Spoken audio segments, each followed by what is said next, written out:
Welcome to the Wise Power series, where I'm having intimate conversations with people about their menopause experience and what it revealed and liberated in them. This series of conversations is about the power, authority, and purpose that menopause awakens in us, and what's possible individually and collectively when this rite of passage is supported and dignified. And today I am delighted, I'm really happy to be talking with Dr. Lara Owen, who I have known for, we were working it out, Lara, since 1992, so 30 years. And Lara is an author, teacher, researcher, consultant, and mentor, and an expert on the culture, politics and organization of menstruation and menopause. So she consults with global and local organizations, and she teaches in academic and general contexts, and she mentors individuals in the field and is regularly interviewed in the international media. Lara's first book, Her Blood is Gold, investigated the influence of culture on menstrual experience and explored ways to honor the menstrual cycle. And her forthcoming book, to be published by Oxford University Press in 2023, analyzes the impact of new methods of organizing menstruation on individuals and society. So welcome, Lara. And I just want to say before we dive in just how grateful I am for the incredible work that you are doing now on menstruation and menopause. It's just stunning. It's fantastic. And I believe really that all kicked off after menopause. So I'd like to begin with, I know you've been working with menstruation all your life, but the work that you're doing now is just so amazing. I'd like to begin with menopause and what you feel it gave you, what it perhaps woke up in you, gifted you. Well, there's so much to say about that, isn't there? Where to start? I made some decisions about how to go through menopause based on what I'd learned from menstruating consciously. So I had that advantage, if you like, as you did too, of having paid a lot of attention to my menstrual cycle anyway. So I knew when it was starting to change, as more and more women do now, because we're all becoming more menstrually literate. So I could tell I was sort of heading in to menopause. And I realized that the lifestyle I had in my, mid to late 40s just wasn't going to be helpful going through menopause. I was working in several different roles. I was just incredibly busy. I was living in California and I had a really exciting, interesting life, but it didn't look like a life that was going to carry on being fun while I was going through menopause. So I took myself off to a little village in southwest France and really went into a pretty much a kind of retreat for 3 years. I hardly left the village for 3 years. And my timing was really good because I got there I got to France in August 2002 when I was 47, I must have been. And I found this village and moved down there in, I think it was the November, maybe October. And then I had my last period in April the next year. So I was almost 48. So then I went through menopause officially at 49 because it's 12 months after your last period. So the timing was really great. So, and I, of course, had no idea because that's the thing about menopause. It's only diagnosed retrospectively. So you can't actually know when you're going to have your last period. But it was a good guess because I was by then quite settled in a nice place to live and my life was incredibly cheap. I didn't have to work very hard. My rent was 225 euros a month. So I only had to work a few hours a week to be able to keep myself going, I was doing mostly counselling and consulting online, still with clients in the States. So I had an income, and so I was really able to relax into my menopause, and so that was incredibly lucky, really, and also smart, actually, in retrospect. But I was able to do that because I didn't have family ties. So I was able to take myself off and go and be a hermit. And I was in this really, really sweet village where a cousin of mine lived. So he introduced me to people. And so I had friends instantly. There was a whole community of really, really nice people. Oh, sorry about the beeping. I don't know if you can hear that. It'll stop in a minute. So it was, looking back, it was really an ideal place for me. And I was able to write a lot while I was there, which was a great way also of sort of wrapping up, in a sense, the previous 40 years of menstruating, almost, or, whatever it was, 37 years of menstruating. And it very much felt like that for me. I was really aware that I was coming to the end of a really significant period of my life. The central third of my life is how I think about it. And the longest third, if that makes any sense. But nonetheless, it was challenging. It was really challenging. The main thing I had to contend with at the beginning was my grief about not having had children. Yeah. So I had wanted children. I had miscarriages and relationship disasters. And I was thinking about it, actually, because my own mother died recently. I was revisiting that issue of not having been a mother myself. And, either it was my fate or I just had terrifically bad luck. I don't know, but I had to take it as, well, this is just my story, and not everybody gets what they want in life, and that when you don't get what you want, you do have the freedom to turn that into something else. So I turned not having children into having an adventurous and creative life, in which I had the freedom to do things that perhaps I might not have been able to do otherwise. So, and perhaps that suited me better in the long run. I'll never know. We'll never know the answers to these questions. But, so that was really dominant at the beginning of menopause. I remember, because I thought I was quite resolved with it, but it turned out I actually wasn't. And I think, and I've heard this from a lot of other people too, that when you go through menopause, it's like the nooks and crannies of your psyche, things that you've buried, whether it's sadness about a lost love, or having not had as many children as you want, or having had to have an abortion, or not, in my case, not having any children. These issues sort of come up for review, I think. Have you heard about this? I didn't want children, but things came up for review is just a brilliant statement, Lara. And it's almost like no stone is left unturned, I think, with menopause. No, exactly.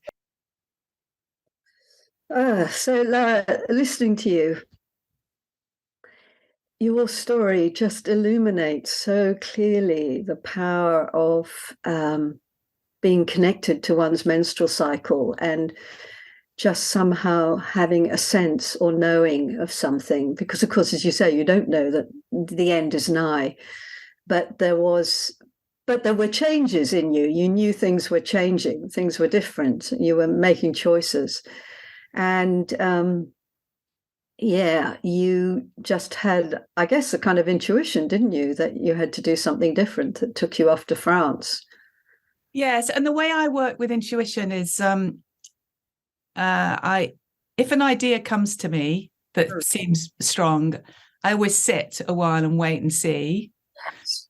And if it keeps coming back, then I, obviously pay it more attention. But I also look for confirmation from outside. Like, is there something coming in the external reality world that reflects this And just the strangest thing started happening to me about France. Once I had the thought of, the first thought was I need to go back to Europe.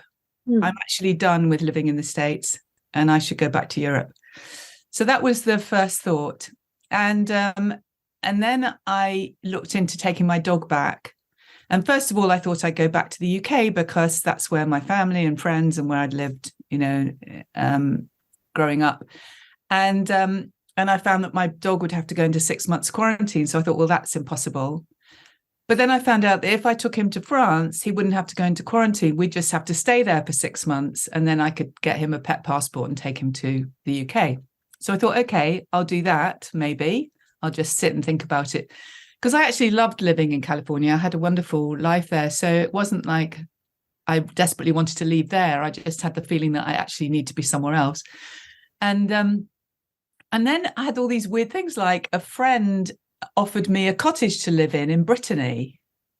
Now, the situation was not ideal, and so I decided not to do it. But I thought, that's very unusual that you get offered a cottage to live in Brittany.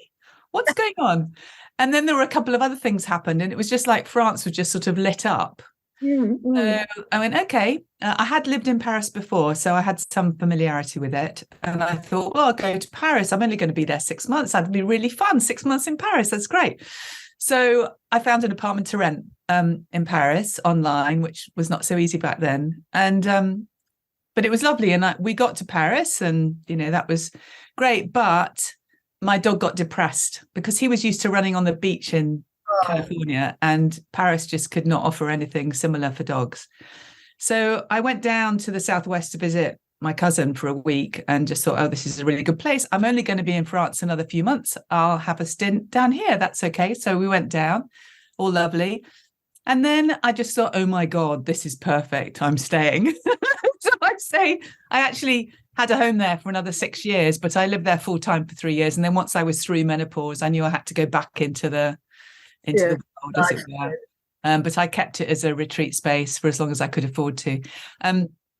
But yeah, so that's that's a sort of encapsulated version of how I work with an intuition when it comes in. I don't just sort of act immediately. I check it out. It amuses me, Lara, because I had exactly the same kind of process. But my decision was to leave Australia. I got the instructions, leave Australia, come back to the UK, and then I had bonkers synchronicity after synchronicity with the UK, just like you with France, just totally random, outrageous, sort of like double takes on things.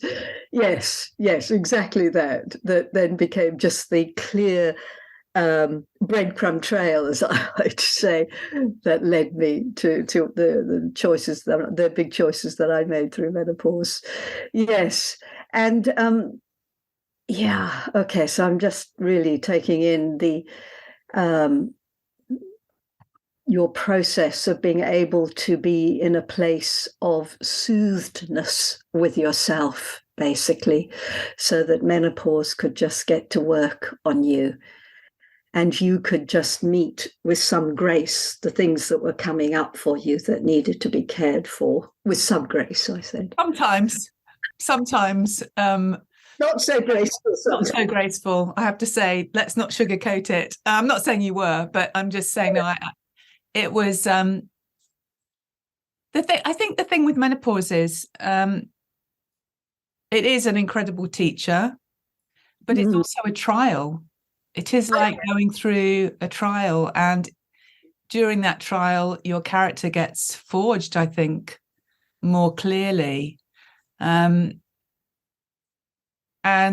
it gives you the opportunity to sort of come to understand your vulnerability and weakness, perhaps, as well as your strength, and learn how to be an effective person, even if you don't have the same kind of it's complicated because you don't have the same kind of reliable energy in terms of in the way that you have when you're younger. But on the other hand, you haven't got a monthly cycle to contend with.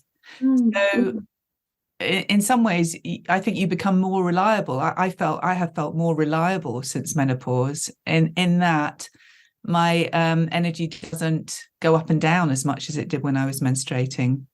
Do you know what I mean? There's something. Yes. But I also, when you talk about that challenge, and I had this feeling of forging something. It forged something much stronger in myself, and as you say, facing the vulnerabilities and facing my shadow side, it was very, very humbling.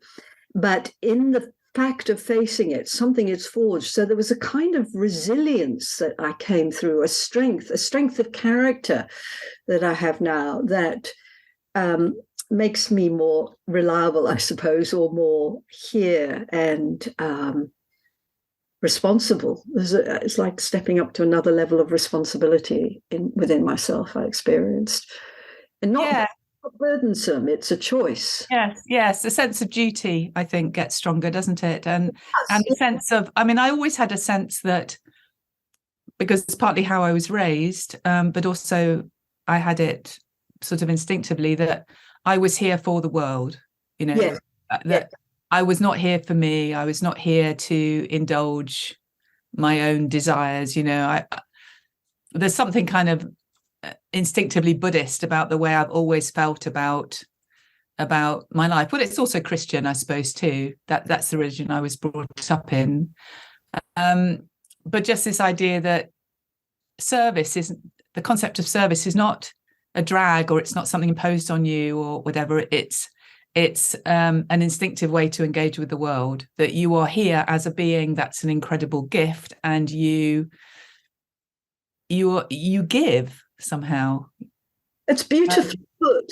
It's beautifully put, Lara. Yes. And I think because your desire nature shifts at menopause, because it's not about finding a partner to have a child with.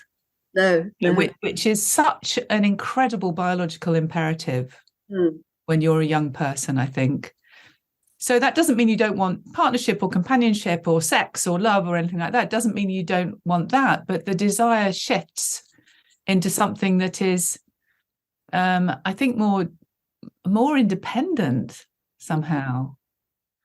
And so that sense of the word duty is so loaded. But that sense of being of service has a chance to be more lived, without being taken off course by, this or that. Yes. That's one way of putting it. Yeah. I'm interested then, Lara, really in what, in a sense, opened up for you with menopause, like the work that you're doing now, how that unfolded. Just anything around what? Well, I can't really separate that from the historical context. So, what would it have been like if I had been in my 50s and menstruation was still incredibly stigmatized and incredibly taboo, and it wasn't starting to be broken down? I mean, obviously, it was partly starting to be broken down because of the work that we'd been doing and other people have been doing the previous 20 years. But there's a whole combination of factors that came together between the years of 2009, 2012, 13, I think, that began this shift of menstruation becoming a topic you could talk about in public without people laughing at you. So that was, that was a synergy, if you like, between the age that I was coming into in my mid-late 50s, sort of well after menopause was pretty much sort of done and dusted by that point. I mean, you have some things about your body that never go away, like my sleep's a bit fragile, Exactly. I can't drink alcohol. That's all right. That's a good thing. But I was actually feeling really pretty strong and relatively symptom-free, and that my body had got used to. It had made the adjustment really to having a different kind of estrogen, and not having a monthly cycle in the way that you do when you menstruate. So that was a great synergy. That was the point at which it started to be possible to make a living in the field of menstruation, which was really almost impossible before, wasn't it? I mean, it was very, very difficult. There just wasn't the work. No one wanted to pay you for your wisdom on menstruation, or your information on it. I'd have the occasional bit of consulting or the occasional mentoring or, bits and bobs. I did manage to get, as you did, a book published on it and had some income from that. But really, you couldn't earn a living. So then things really started to change. And again, I was following the breadcrumbs. I did a sort of reverse thing to you where I went to Australia at that point. You left Australia and I went there. So I was invited to give a workshop at an outdoor festival. Sorry? That's what it was. They got you. It was, yeah. It was the first Seven Sisters Festival, and someone told me about it, and I just felt I'd been having these dreams about Australia. I hadn't been there since I'd been there in '92 when I met you. Yeah. And but I'd always thought I would go there and live there at some point, but nothing ever happened. So I was like, okay, fine. And then all of a sudden I started to have dreams about it. So I thought, Australia's woken up in my subconscious. And then I got invited to go and give this workshop. So I thought, okay, I'll go and do that, because I was in a sort of empty space in my life. Things I knew everything was going to change because there was just nothing happening. Mm-hmm. So I thought, okay, there's a something's going on here. So I went and met people and was asked to join a project, and by a year later that became the offer of a full-time job leading a research project for a charity in Melbourne, researching menstruation in the state of Victoria and menopause. So I moved over properly, and we ran about 30 big focus groups and just heard all these stories from women all over the state, different types of women and girls in high schools, and it was the most incredible. It was radical work. Education for me to do that work, and then while I was doing that, I met. I was invited to the launch of an academic project on research on menopause, and then I later had a meeting with the two people doing it, and we just got on really, really well. I really adored them from the first minute, and I said, I've always wanted to do a PhD, and I've tried, and it's really been really difficult because no one wanted to do anything on menstruation. They said, we'd love to. Why don't you come and do it with us? So I enrolled in a PhD when I was 61 when I started it. And it was fantastic, absolutely fantastic. I totally loved it. So that was in a way rooted in my menopause experience. I couldn't have done it before. So it was a mixture of, culturally, things were open, this was now 2016. So I was in a business school where business schools are more open to factoring someone's experience in, rather than thinking you've got to have had a degree I had an undergraduate degree, but I didn't have a master's. And they said, that's all right, because you've got all this experience and you've just done this big research project. So we know you can do research, because they'd read the paper I'd done on that. Which was 500 pages, the report. So it was massive. And they said, that's okay, that will stand instead of a master's. And they understood that it was, what they called a trending topic. And business schools are very interested in what's actually happening now, So that all just sort of not fell into place. It is to makes light of it too much. There was a huge amount of work went into it. But I was very clear that I was on the right path, which always helps you, doesn't it? Do a lot of work when you feel that you're in the Tao, you're in the flow and you're doing what you need to be doing at this point. The right path is very important, because even though the times were changing around menstruation, it's still, it's a radical thing to commit to something very huge like that you did, to actually really step up and commit to this work wholeheartedly.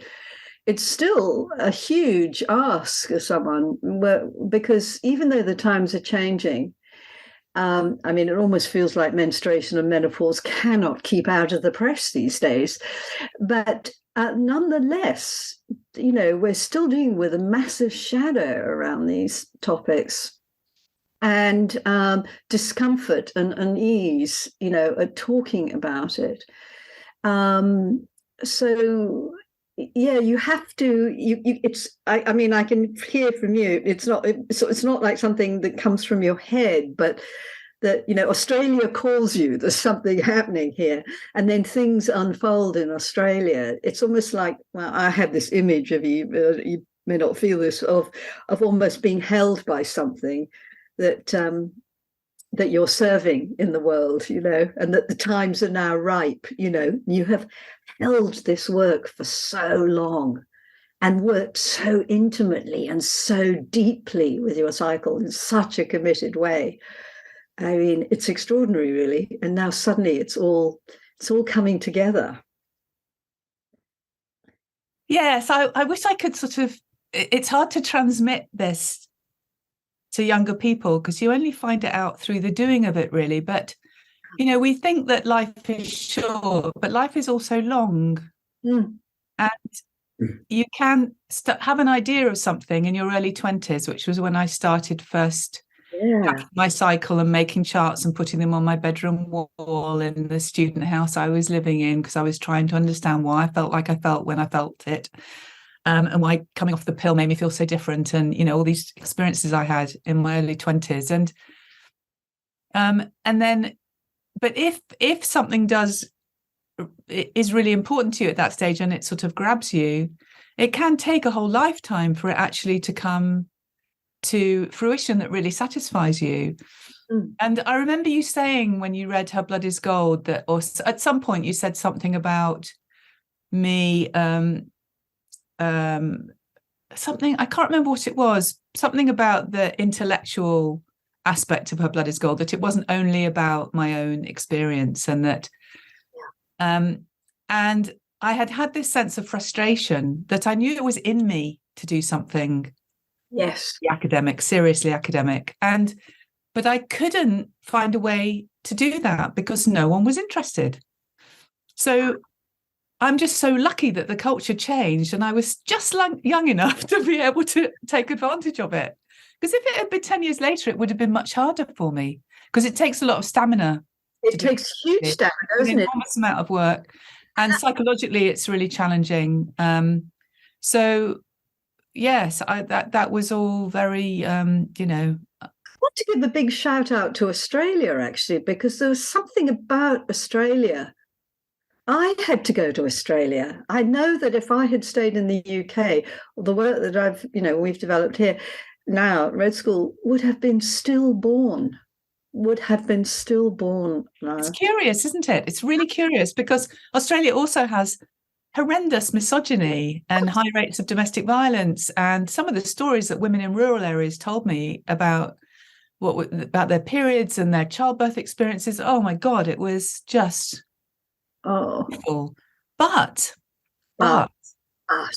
and then the really curious part of this is what happened to the Indigenous people there, and how terrible that is, and how hard it is to actually contact them and be involved with them, and how incredibly denigrated and they've been for so long, and how hidden that energy is. It's not like in the States where you can, I went to spend time with the Navajo and talked to them about their Canalda ceremony for menarche, and that again wasn't easy. I had to know people and I had to do this and do that and jump through hoops, but still it was possible to spend time in a culture that was still matrilineal, that still had an understanding of the sacred nature of menstruation, that still had the most incredible menarche ceremony. At least half of the girls were still going through. This was in the 90s, but I know it's still going on now. But you go to Australia and oh my God, it's opaque. And yet it was a dream about an Australian Aboriginal woman that led me to Australia. Yeah, so I was, I've never talked about this, but I think it's okay. So in the dream, I was in a big ceremony, a lot of people in the outback. And it was it was a starry night. And you know how the stars, especially when you're in the center of Australia, is just something else. So it was like that. Yeah. And she had a piece of kangaroo meat in her hand and she just popped it into my mouth. And I knew that this was very, the whole thing was very much of a sacrament. And then she pulled me towards her in a hug. And I just thought, okay, all right, I get it. I'm going to Australia. Okay, I'm getting it. And while I was there, while I was living in Australia, I had some really difficult experiences, which I won't go into. I think you know a little bit about. But somehow that was all part of maturing me enough to be able to do the PhD and then what came after it. So it was like a cooking pot, to be there. And Australia is not always an easy place for people from England because often you can get teased or even, in some cases bullied. I mean, I know so many stories about that. It seems like it's a similar culture to the UK, but it isn't at all. No, it's very not at all. I mean, this isn't the place to enumerate the differences, but it's challenging. Yeah. People talk about, I went to Australia for a few years. Well, that actually is not an easy thing to do. It's easier to go to France, quite honestly, much easier to be in another European country than it is to go to Australia. So, and certainly easier to be in the States. I mean, for a start, there's the whole seasonal thing, everything being upside down. But deeper than that, it's a very interesting society that's born out of a very specific experience. It's not that long ago. So anyway, so yes, there is something about being, and this is also part of having an interesting life, which is governed, as you say, by this thread that sort of pulls you along, is that you have to be prepared to be challenged and to go through trials and to grow, because otherwise you'll just stay in your, comfort zone. And comfort zones are only good for retreat and repair. They're not, there's a lot of things that they don't really do anything for. You need it for a little while. Yeah. That, I mean, oh God, it's so interesting talking with you. I'm loving this, Lara. You look back on your, if you were speaking to someone now coming into menopause, what would you want them to know? What would you want to gift them with, in a sense, in the way of knowledge, information, wisdom? What would you speak? Well, it would depend who it was and what was important to them in their life. Yes. If they were interested in personal development, spiritual development, then I'd say to them, this is a fantastic opportunity to get to know yourself better, to heal the past, and to get yourself into shape, physical, mental, emotional, spiritual, to move forward into possibly the most exciting phase of your life, and the phase in which you can really contribute to society in ways that you might not be able to imagine right now. I could not have imagined what's happened to me since menopause before it started. It's like you go into another dimension. Yeah, you do. But in order to get from that one dimension to the other dimension, you have to sit in a sort of holding pen, if you like, for a while. Yes. And, lose the skin of being the fertile, cyclical woman. And that's a pretty strong skin, which has a lot of capital attached to it. So you have all kinds of capital as a premenopausal woman. You can produce new human beings. There's a lot of capital surrounding that. You have a different kind of sexual attractiveness. It's not that postmenopausal women aren't sexually attractive, but it's different. It's different. You have a different biological imperatives working on you. and you're running a different kind of energy. So in order to go through that, you have to have a period of, ideally, you will find yourself a period of retreat. And if you have a job where there's a possibility of taking a sabbatical, grab it with both hands. If you don't have that, see what you can do to amend it.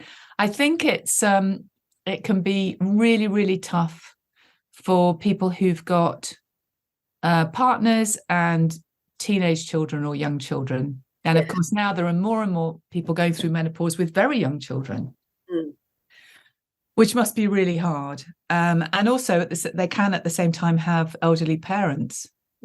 So I was quite fortunate in that, because my parents had me young. So when I went through menopause, they were still very good at taking care of themselves, didn't need me. So I didn't have either of those. I didn't have the children or the elderly parents. So I was really able to sit in the retreat space without it being problematic.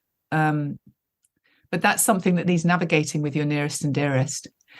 And then, of course, that's not, some people might watch this who also have the kind of job that doesn't allow you to take time off like I did.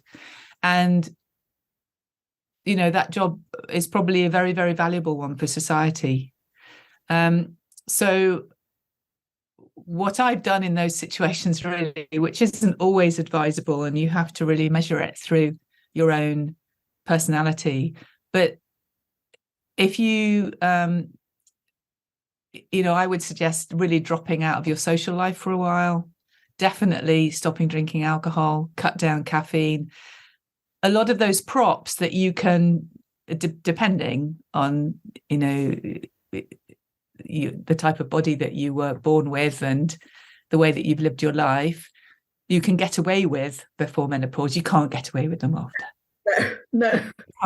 And you shouldn't be doing them during. No. You really need every bit of, adrenal strength.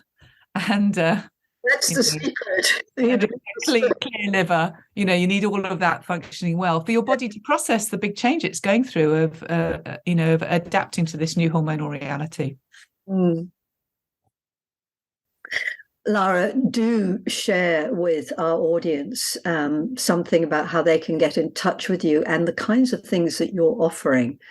You've got this amazing program that you've developed. So do share a little about that and how people can get in touch with you. So you can get in touch with me through my website, laraowen.com, LARAOWEN.com.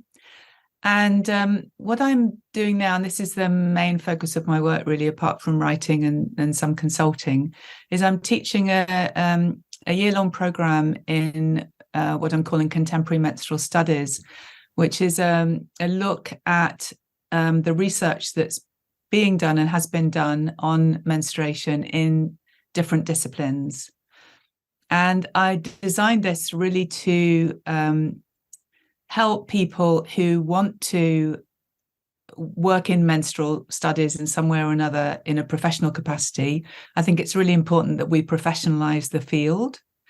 And in order to do that, whether you're working for an NGO, working as a menstrual educator, whether you're thinking of embarking on a master's or a PhD in a university, this program will really help you to A, understand what we already know, B, understand what we don't yet know, and C, understand some of the myths that persist, and D, gain in confidence so that you can communicate in the field with real knowledge behind you.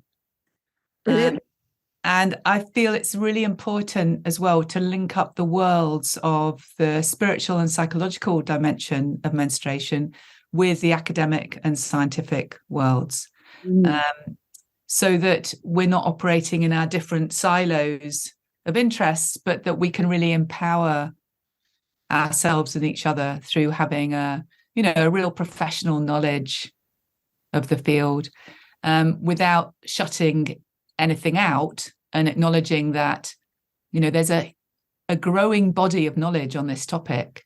But it's a lot of work to figure it all out for yourself. And I had to do that several years ago for the research I was doing and then for my PhD. And I thought, well, nobody else has to reinvent that wheel, all the time. So that's what I'm offering. So the first year is just wrapping up now. I've designed it like a university course. There's a certificate at the end. And so the first year I had people doing PhDs on menstruation, people who are already menstrual educators, people who want to be menstrual educators, people working for NGOs. There were people from 9 countries on the course, including Iran, Nepal, Pakistan, India, Mexico, as well as the US, UK, Australia, European countries, etc. So the other thing I wanted to do was develop a real international cohort of people so that we can begin to understand what it's like in different countries, and also look at what research is being done in different parts of the world and how the needs of different parts of the world are different. So it's gone really, really well. I've been really happy with it. It's a fantastic cohort of people that in the first year. So the next cohorts, the course will start on March 19th, 2023, and registration is now open, and it is already nearly half booked, and I haven't done anything really to promote that. So that's all word of mouth. So if you're interested, do go and look on the website for details about it. Thank you, Lara. Thank you so much. I could go on listening to you. I love the way you speak, and I love your use of your clarity with language. And I am so grateful for the work that you're doing now, because you have a way of speaking that is kind of warm and human, but very smart and on it, and very compelling for the mainstream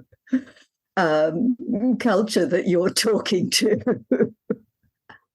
And I think it's really radical that you're in the positions you're in now, speaking about menopause and menstruation in the way that you're doing at that level. It's really fantastic, and I really want to thank you for the work that for this work now. It's terrific, and thank you so much for your conversation today, for your sharing your story so intimately. It's been beautiful. And it's been wonderful to connect with you. I know. We're too busy normally, aren't we? I know. 30 years. So thank you very much, Lara. Thank you, Alex. It's been a real pleasure.